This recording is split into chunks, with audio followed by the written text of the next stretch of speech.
આજે તો આપણી મમ્મીએ બનાવી નાખી હતી થોડી થોડી દૂધ જેવી કઢી. કઢીમાં તો મરચાં, લવિંગ બધુંય નાખ્યું હતું, ટમેટાં, ધાણા ભાજી. એક નંબર ટેસ્ટ આવતો હતો કઢીનો તો. અને હે ને આપણી ચેનલનું નામ મેં ફેરવી નાખ્યું છે, મીરા ફેમિલીમાંથી ધ મીરા ડિયરીસ રાખ્યું છે. તો આપણી ચેનલને સબસ્ક્રાઈબ કરી નાખજો.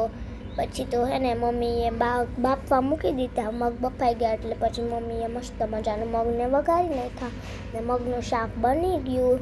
મગનું શાક બનીને તૈયાર થઈ ગયું એટલે એક બાજુ મમ્મીએ મૂકી દીધા હતા જીરાવાળા રાઈસ ખાવા, ને જીરાવાળા રાઈસ એ મસ્ત થઈ ગયા. એટલે તો મમ્મીએ તાવડી ચડાવી દીધી ને તાવડી માથે મૂકી દીધો રોટલો.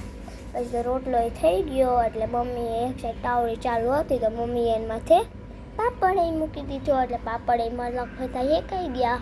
પાપડ શેકાઈ ગયા એટલે પછી આપણે રોટલો ઉતારી લેવાનો હોય ને ભાઈ. તો પાપડ શેકતા હતા તો રોટલો થઈ ગયો હતો તો રોટલામાંથી માખણ પૂરી દીધું. તો છે ને તમે આપણી ચેનલ મીરા ફેમિલીને તો સપોર્ટ કર્યો જ છે, તો હવે ધ મીરા ડિયરીસ ચેનલને બહુ જ સપોર્ટ કરજો. તો મળીએ બીજા વિડીયોમાં, જ્યાં સુધી બધાને બાય બાય, ટેક સબસ્ક્રાઈબ.